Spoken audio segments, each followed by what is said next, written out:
You do not want to make Walt Harris angry. And if you do make Walt Harris angry, you should consider getting out of Dodge. Walt is a UFC fighter, one of the toughest guys out there.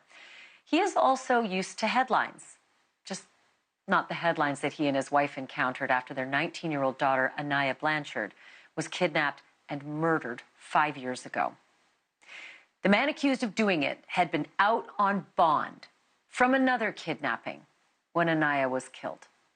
Police say Ibrahim Yazid spotted her at a convenience store in Auburn, Alabama, forced her into her own car, kidnapped her, and then shot her to death. Her parents have been waiting 5 long years to get justice in their daughter's case. But that doesn't mean that Walt and his wife Angela have been sitting by idly, not even close. Instead, they got to work to make sure that the suspect would be stuck in his own personal cage match, regardless of all the trial delays. I'm joined now by Aniah's mother, Angela Harris, and Aniah's stepfather, Walt Harris. We should mention that the suspect in this case is currently facing 3 capital murder charges. Thank you both for being on, and just may I send you my condolences in what you've had to go through, first in the loss of your daughter, but then also in this 5-year battle for justice.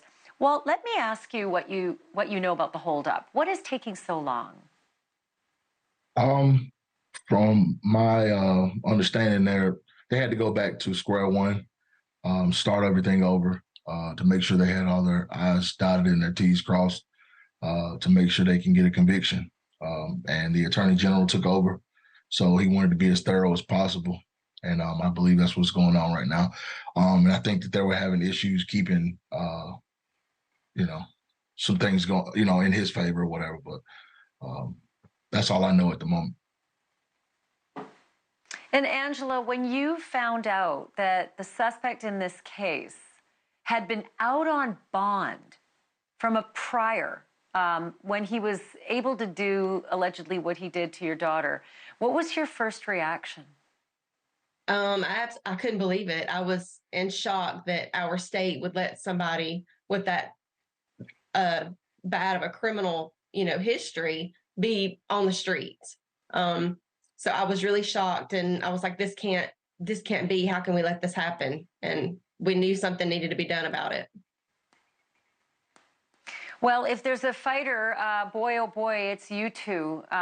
Walt, tell me a little bit about Aniah's Law. You together fought to change things in Alabama so that other people wouldn't go through what you're going through. As I understand it, at the time that Aniah was killed, Alabama law said that only capital murder suspects could be denied bail, but this suspect was out on bond for kidnapping and attempted murder and robbery, but not a capital crime. That's different now, right? That's changed. Yes, ma'am. Aniah's Law is a law that gives judges the opportunity to keep violent offenders behind bars. They have a hearing process. They present evidence that either on the side of keeping them or the side of letting them go, and the judge makes a decision based on what he's hearing. And there's been a amazing amount, amazing amount of judges that are using it to keep violent offenders off the street. I'm looking at pictures of Aniah, and Angela, I just wanted to ask you, she's so beautiful, just the pictures and the video, just what an esprit de corps. What would you like people to know about your daughter, Angela? I just want them to know the videos that you're showing and what they're seeing is exactly who she was. She was so beautiful, but not only beautiful on the outside, her heart was so beautiful. And she was just so funny and so sweet and so caring. She was just the best. And I don't know, she was our best friend. Even though she's our daughter, she was our best friend. She was just the life of our family, to be honest with you. Well, I am hoping and praying that these 5 years won't be in vain, that you will get the justice that you deserve, and that it will come a lot more swiftly. And I thank you for the work that you've both done to make sure other families won't have this same thing happen to them. Angela and Walt Harris, thank you so much. God bless you. Thank you. Thank you for having us. Thank you for watching. Go to newsnationnow.com to find NewsNation on your television provider. And don't forget to click the red subscribe button below to get more of NewsNation's fact-driven, unbiased coverage.